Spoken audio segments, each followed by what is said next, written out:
Hello friends, a very warm welcome. Namaskar to Ansarkari, and in this session again we will be picking up questions maybe in a different way and we'll try to address them how you can write in a very smart time period.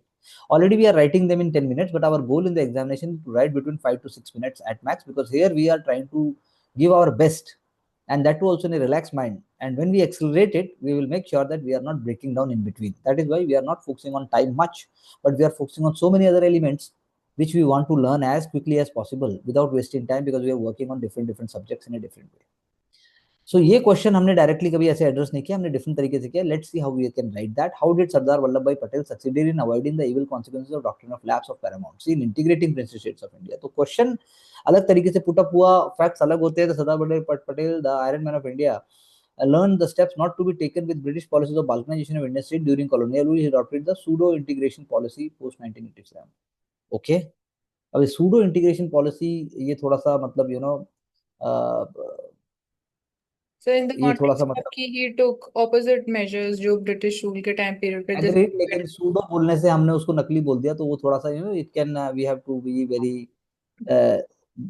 For in a way, in a light way, कुछ भी ऐसा, मतलब आपको बात को पूरी बोलना है. जी आपको मतलब यहाँ पे नॉन वर्बल जेस्चर भी अगर हेल्प करता है क्वेश्चन में, तो नॉन वर्बल जेस्चर जब हेल्प करेगा जब वो पूरा पैराग्राफ इस तरफ इंटीग्रेट करेगा, वरना माफी नहीं मिलेगी, क्योंकि सस्पिशियस नेचर है एग्जामिनेशन का, लेकिन पॉजिटिवली सस्पिशियस है. जी The measures that such use of instrument of accession for integration, for example, Raja Hari Singh of J&K signed out, बिल्कुल सही. Democratic ideals upheld during process, will of people considered plebiscite in Junagadh, avoided one size fit all approach. I like the point, very good point.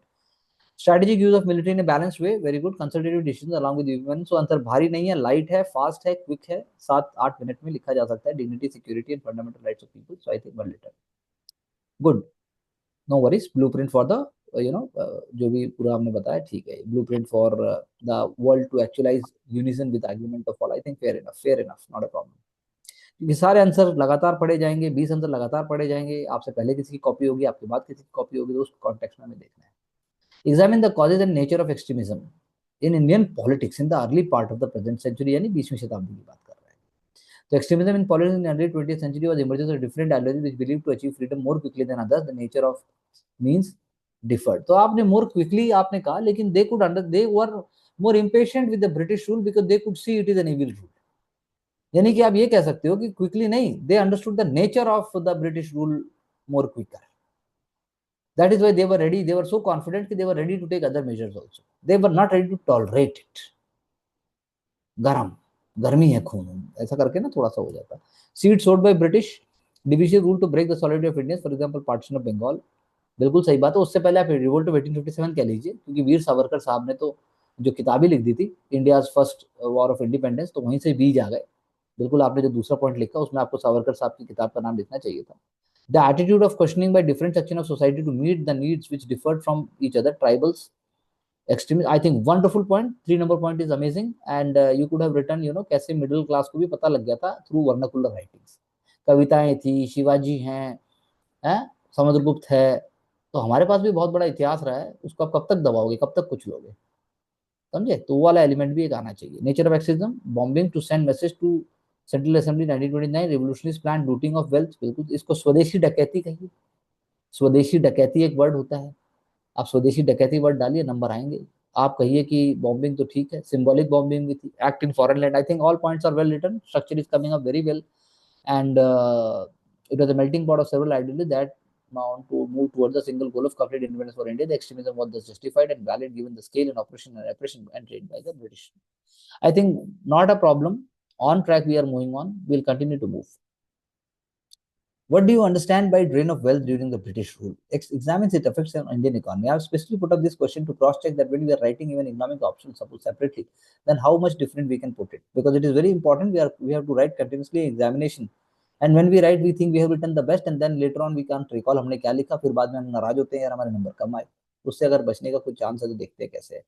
Drain wealth theory was the first proponent by Dadabhai Naoroji in his book Poverty and Unbritish Rule of India. It happened in several industrial drain and raw material at mega prices and flooding India with finished goods in return for double whammy. Feudalistic drain of agriculture with the emergence of middlemen. Commercialization of agriculture, ठीक है. The effect was deep and severe chronic devastation of agriculture. Economy, marginalization of peasants. I think बहुत अच्छा लिखा, बहुत detail है इसमें. आप home charges और वो मिलिट्री एक्सपेंडिचर भी बस ले आते तो वो सारा का सारा बात पूरा हो जाता जनरल वर्ड में ही. लेकिन आपने कोशिश अच्छी की, ठीक है, चलेगा. nothing to bother about it. The name of Raja Ram Mohan Roy stands foremost in the field of religious and social reform, veteran of social religious reforms to ensure downward filtration and values of equality, justice, and equity for all. बिल्कुल सही बात है. He instituted Brahmo Samaj in 1820 to spread the idea of one supreme being. Equally emphasized importance of ancient scriptures like Veda and Upanishad. Social evils and practices like child marriage and labor and sati were clearly opposed and awareness spread. Education as a tool for rational thinking and promoted ब्रह्म समाज related आदि ब्रह्म समाज and ब्रह्म समाज of India, ठीक बात है, लेकिन आप यहाँ पे ले आते कि he was also the father of Indian freedom press, father of Indian press. एक तरीके से उन्होंने प्रेस को भी एक टूल बनाया, राइटिंग्स को भी एक टूल बनाया, और एक वो अपने आप में एक दूत थे, राजदूत, यानी कि इसीलिए उनको मिडिवल और मॉडर्न इंडिया का ब्रिज कहा गया है. उनको रविंद्रनाथ टैगोर, गुरुदेव रविंद्रनाथ टैगोर ने तो उनको first modern man of India कहा है. तो इसीलिए कहा है कि इतने विशाल, इतनी भाषाओं की उनको जानकारी, गजब व्यक्ति थे. व्यक्ति नहीं थे, इंस्टीट्यूशन थे. The preamble to the Constitution of India is aimed to embody the fundamental values and philosophy on which the Constitution is based. Elucidate. Okay, this is a political question, but then it's coming up. We will take it up. Socialist, equal distribution, secular, no religious sovereign, democratic, republic. ठीक है, ये सब लिखेंगे इतना तो. Philosophy is follows reflected preamble, collective decision making, we the people, fundamental right, constitution supremacy. तो part B इसने आपने ज्यादा इनोवेटिव किया, तो इस पे नंबर आएंगे पार्ट बी पे. एंड बेसिक स्ट्रक्चर डॉक्ट्रिन हो गया, रूल ऑफ लॉ हो गया, बहुत अच्छा आपने किया. और आपने बता भी दिया किशन भारती केस से, तो प्रियम्बल आई थिंक ठीक है, ज्यादा मैं नहीं बोलूंगा, लेकिन पार्ट बी जो है इनोवेटिव है, इसलिए स्कोर बढ़ने के चांसेस हैं. 20वीं शताब्दी के आरंभ में उग्रवाद की भावना भारतीय राजनीति में उत्पन्न हो गई थी. भारत में उग्रवाद के उदय राष्ट्रीय संग्राम को बदलने को चिन्हित किया. सही बात है. ब्रिटिश शासन के विरुद्ध कट्टरपंथी और उग्र दृष्टिकोण को अपनाया. सही बात है. कारण क्या थे? उपनिवेशी शासन की शोषण प्रवृत्ति, 1880 का अकाल, 1890 का प्लेग, कुप्रबंधन, भारतीय संस्कृति और कुटीर उद्योगों का हनन, दमनकारी कानून जैसे प्रेस, 1878 वाला प्रेस प्रतिबंध. बहुत अच्छा लिखा है answer. I think it's very well structured. It is coming up like English one. बाल गंगाधर तिलक और लाल बाल पाल जैसे नेताओं को राष्ट्र में बल देना, कर्दन द्वारा अपनाई गई नीतियों को और क्षेत्रीय पत्रकारों उभरती हुई जागरूकता और राष्ट्र की भावना. ब्रिटिश शासन के दौरान धन के निष्कासन के बारे में आप क्या समझते हैं? धन और संसाधनों का एक तरफ प्रभाव ब्रिटिश और ब्रिटिश द्वारा उसका आर्थिक शोषण दर्शाता था, पुस्तक में बताया गया. पतन हुआ कच्चा माल का निर्यात कम कीमतों पर. ठीक है, चलिए. संसाधनों का शोषण, उपजाऊ भूमि, नील की खेती, खनिज, आदिवासी, ब्रिटिश अधिकारियों का वेतन, भारत से. तो आई थिंक सिंपल आप दोनों लिख रहे हैं. सिंपल है, क्लियर है, ज्यादा कॉम्प्लेक्स नहीं लिखना है, ज्यादा वर्बोज नहीं होना है. अभी तक सब ट्रैक पे है और इसी प्रोसेस को आगे बढ़ाना है. राजा राम मोहन रॉय के कॉन्टेक्स्ट में अगर देखें तो सामाजिक सुधार आंदोलन की रीढ़ रखी गई 1816 में. हिंदू कॉलेज 1826 या 21 जितना भी है, ये संवाद कौमुदी का आरंभ. धार्मिक शुद्धता बढ़ाने के लिए वेदों, उपनिषद, धार्मिक पुस्तकों का भाषाओं का अनुवाद और बंगाली, फारसी, अंग्रेजी, अरबी सब कुछ. बाद नवजागरण की भावना अपनाया. 1820 में स्थापना की. सती प्रथा को खत्म करने में मदद किया. ठगी जैसी प्रथाओं को रोका.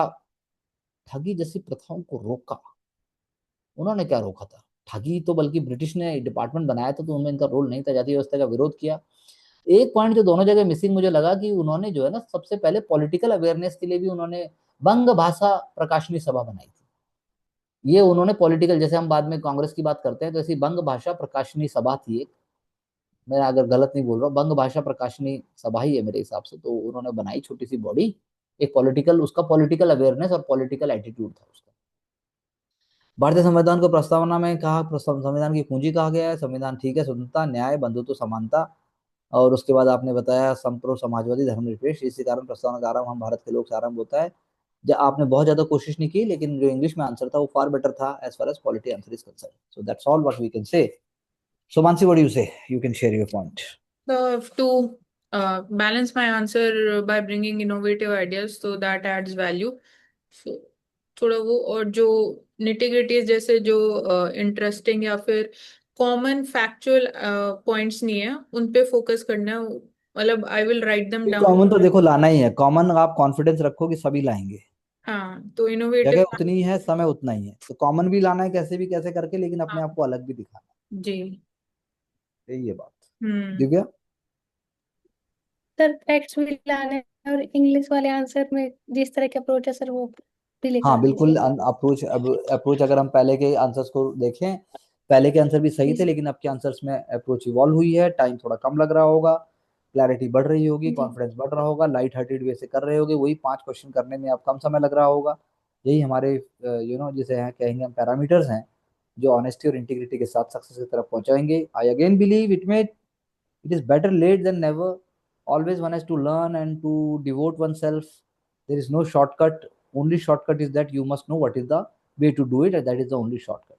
With this values and approach, we move forward with Ansarkari and trying to do our best with transparency and integrity. Thank you very much.